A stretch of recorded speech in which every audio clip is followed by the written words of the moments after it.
Bem-vindos e bem-vindas! No nosso vídeo de 5 filmes para gostar de direito, falamos sobre o filme 12 Homens e uma Sentença e sobre como o júri no Brasil é diferente do júri nos Estados Unidos. No vídeo de hoje, vamos ver resumidamente como funciona o procedimento do Tribunal do Júri. Então, já deixe seu comentário sobre o tema, deixe o seu like se você se interessa pelo assunto e vamos direto ao ponto.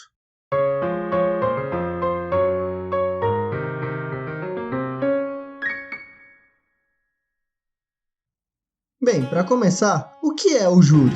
O Tribunal do Júri é um órgão da justiça que julga os crimes dolosos contra a vida e os conexos, consumados ou tentados. No futuro, vamos explicar detalhadamente o que é um crime doloso e as principais teorias da ação. Agora vamos ficar com a definição que a gente geralmente vê na TV. São aqueles crimes cometidos com a intenção. Ou seja, compete ao júri o julgamento dos crimes intencionalmente cometidos contra a vida de outra pessoa, que são o homicídio, o feminicídio, o induzimento, instigação ou auxílio ao suicídio, o infanticídio e o aborto, além dos crimes conexos. Por exemplo, se alguém comete um homicídio e depois o crime de ocultação de cadáver, esses dois crimes serão julgados pelo júri, porque são conexos, apesar de só o primeiro deles ser um delito contra a vida. Vale dizer que quem diz o que são crimes contra a vida é o Código Penal. Assim, o Tribunal do Júri não julga nenhum outro crime além desses. Por exemplo, o latrocínio, que é o roubo seguido de morte, não é julgado pelo júri, porque o Código Penal classifica o latrocínio como crime contra o patrimônio.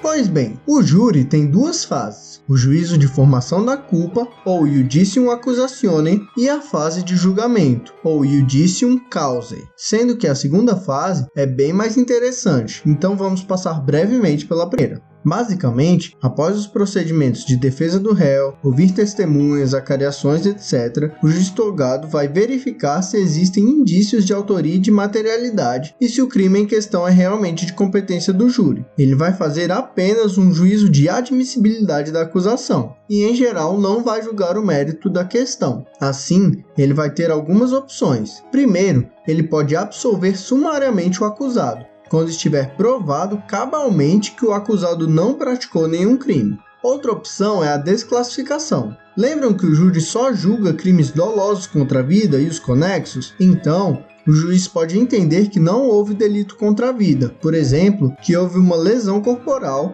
e não uma tentativa de homicídio. Nesse caso, ele vai remeter o processo para um juiz criminal.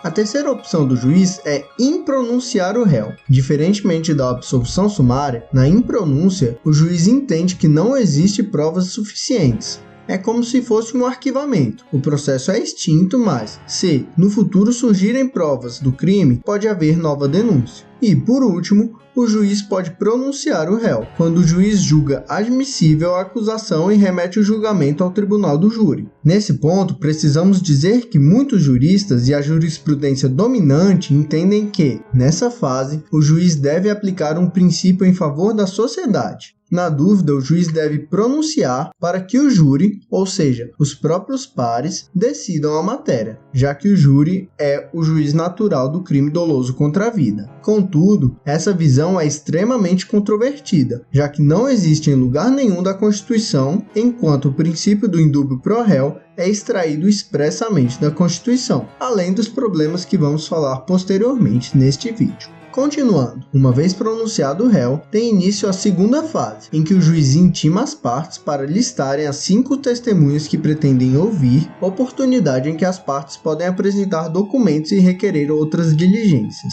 O juiz deve elaborar um sucinto relatório do caso e designar a data do julgamento. Alguns autores entendem que essa seria uma fase intermediária, chamada fase de preparação. Em todo caso, a partir daí tem início o julgamento do júri for real. O Tribunal do Júri mesmo é composto por um juiz-presidente, que é o juiz togado, e 25 jurados, ou juízes leigos, que são membros da comunidade com pelo menos 18 anos de idade. Sabia não? Eu? Não sabia.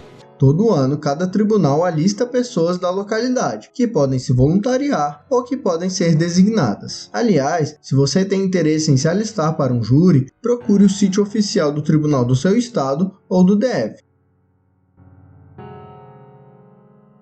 Se você for convocado, sua falta ao serviço deve ser abonada e você recebe seu salário normalmente.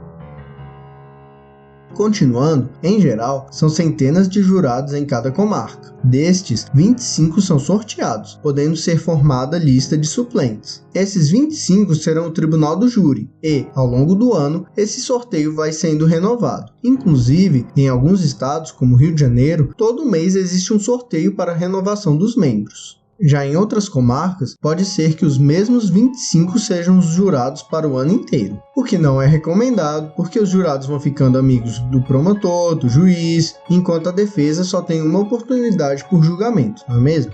Bem, para um julgamento específico, serão sorteados 7 desses 25 jurados para formar o Conselho de Sentença, que é quem vai julgar de fato a causa. Nessa seleção, as partes poderão alegar impedimentos e suspensões dos jurados, por exemplo, que o jurado tem parentesco com o acusado.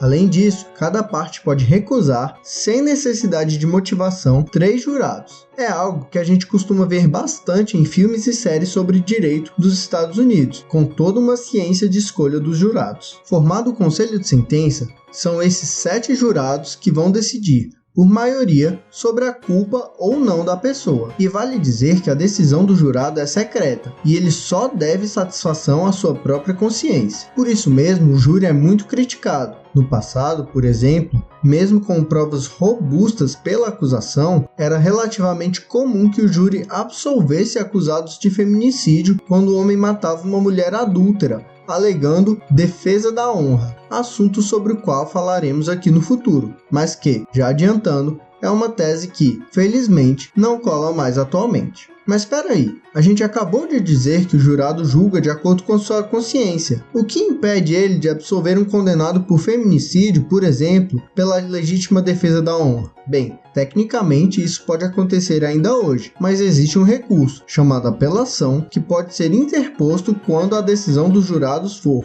manifestamente contrária à prova dos autos, seja pela absolvição, seja pela condenação.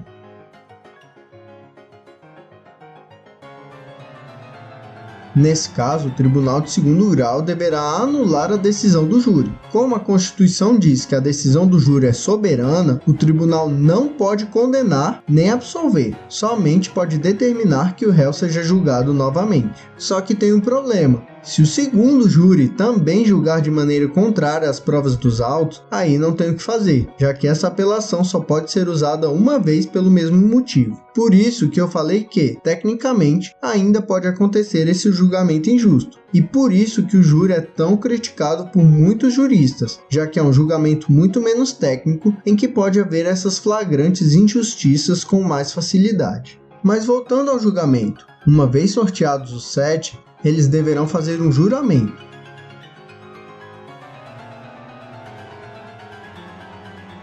Sim, o juiz togado se levanta e, com ele, todos os demais presentes. Em seguida, ele faz a seguinte exortação: em nome da lei, concito-vos a examinar esta causa com imparcialidade e a proferir a vossa decisão de acordo com a vossa consciência e os ditames da justiça. Sendo que os jurados, nominalmente chamados pelo presidente, responderão: assim o prometo. A audiência continua com as declarações do ofendido, se for possível, e com a oitiva das testemunhas da acusação e da defesa nessa ordem. Os advogados podem tomar as declarações do ofendido e inquirir as testemunhas diretamente, no sistema que a gente costuma ver nos filmes e séries americanos de cross-examination. E os jurados poderão formular perguntas ao ofendido e às testemunhas por intermédio do juiz presidente. Ainda, primeiro fala a acusação, depois a defesa, exceto na inquirição das testemunhas de defesa. Após as testemunhas, pode haver acareações, reconhecimentos e esclarecimentos dos peritos, seguindo-se o interrogatório do réu, que poderá ficar em silêncio. Depois disso, temos os debates, com 1h30 para a acusação e o mesmo tempo para a defesa, falarem nessa ordem. A acusação pode optar por fazer uma réplica durante 1 hora e, nesse caso, a defesa terá direito à tréplica pelo mesmo tempo. Concluídos os debates, o juiz-presidente indaga aos jurados se estes estão habilitados a julgar ou se necessitam de outros esclarecimentos. Após, nós temos a votação dos quesitos: o juiz-presidente, os jurados, o Ministério Público, o assistente da acusação, o defensor do acusado, o escrivão e o oficial de justiça vão para uma sala secreta para votação. Os jurados, de posse apenas da cédula de votação que conterá as palavras sim e não, responderá 2 quesitos. 1. Se o jurado julga que o fato criminoso aconteceu. E 2. Se o jurado julga que o acusado foi quem cometeu o crime. Havendo mais de um acusado, a resposta aos questionamentos deverá ser individualizada para cada acusado. Para cada quesito, os votos são apurados até atingir maioria simples, ou seja, até que haja 4 votos em um ou outro sentido. Se a resposta for positiva para ambos os quesitos pela maioria dos jurados, o juiz-presidente formulará um terceiro questionamento, arguindo se o jurado absolve o acusado. Vejam que o júri pode absolver mesmo que tenha respondido afirmativamente aos 2 quesitos anteriores.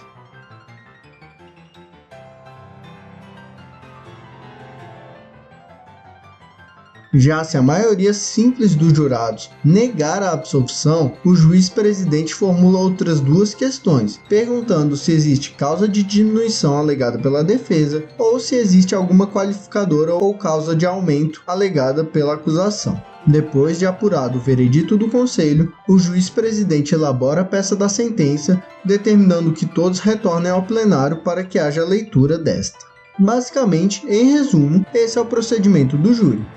E tem um último detalhe: pode haver o desaforamento, que nada mais é do que a transferência do julgamento para outra comarca. Por exemplo, quando houver dúvida sobre a imparcialidade do júri ou risco à segurança pessoal do acusado, ou quando houver excesso de demora no julgamento de um caso. Direto ao ponto, agora vocês já sabem como funciona o Tribunal do Júri no Brasil e podem até se alistar para participar de um, ou mesmo só comparecer para presenciar um julgamento, que é público e pode ser acompanhado por qualquer pessoa. Links e referências na descrição deste vídeo. Se você gostou, deixe seu comentário e não se esqueça de se inscrever no canal e de deixar o seu gostei.